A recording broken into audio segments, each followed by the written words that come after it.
they trained us how to like come talk to investor, pitch your company, exchange details, and then break the conversation. Because basically your goal from the demo day, which was in person at that point of time, is to maximize the number of potential kind of investors you're talking to. So, and the goal of the investor is to learn as much as possible from a company at one point of time. So essentially what you should be doing is like meet investor, pitch investor, and then tell like, hey, thank you, happy to continue this conversation. Let's exchange details and then continue this conversation tomorrow, right?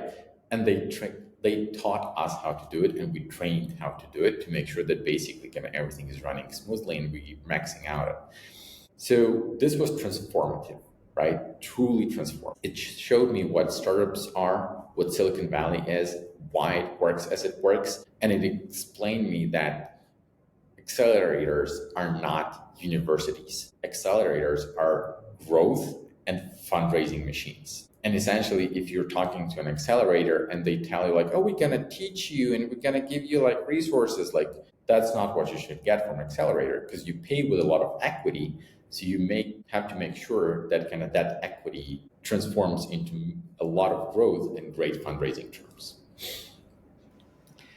And then basically when I sold Xdraft, and after that, I actually thought that I will never start a company again because it was so hard, right?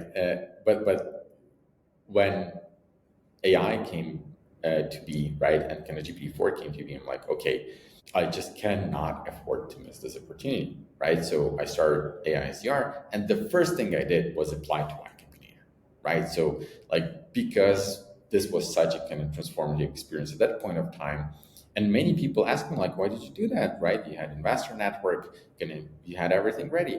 Honestly, like if at some point of time I was starting a third company, like even, I know, after AI-SDR becomes public, I'm still going to go through Y Combinator, right? Because it's such a powerful network, right? That does not exist anywhere else. And I alone have now a pretty meaningful, powerful network, but it's a fraction of Y Combinators.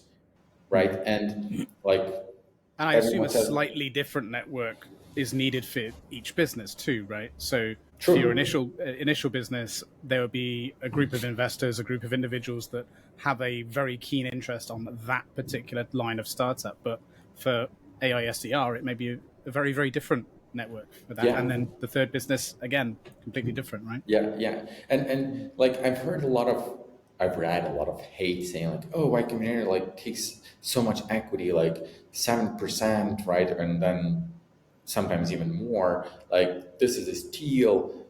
Man, like this is the absolute best investor you can have on your cap table. They are always there.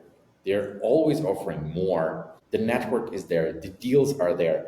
And most importantly, right, they will always tell you the truth, right? Your startup is not fundable, right? Or like your startup is not fundable, try to get to profitability to just make sure it survives versus like going big or going bust, which is the typical kind of venture model. And also the true kind of value of Y Combinator was shown to me when we were selling my first company. So we were selling it to a private equity backed platform company, right? So private equity lawyers were negotiating. It's a tough experience, right? So luckily, I was a lawyer before and I was working with exactly that kind of people before. So I knew how to stand my ground, but some terms, right, you just don't have the bargaining power, right? And there was a very kind of important provision regarding the liability, right? So basically, as in most deals, part of the compensation is paid in equity and part is paid in kind of money. But then the question is, what's your liability? Is it money only, or is it kind of equity and money same as what you actually receive? And obviously, the buying side wants it to be all money, right?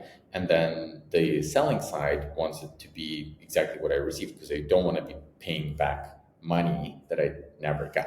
And I was explaining that like, hey guys, this just makes sense, right? Like, I just don't have that money, right? That's it. And they said like, well, sorry, like this is our standard practice, etc. And then YC comes in, right? And they have this great transactional lawyer who's probably doing it like every day. And he's like, yeah, I hear you. We can't do that. And they're like, we understand, but this is our critical position. There is no way to renegotiate. Like, this will be a deal breaker. I understand, but we can't do that. So if you want to like have this deal and kind of have other deals with Y Combinator, like let's be reasonable here.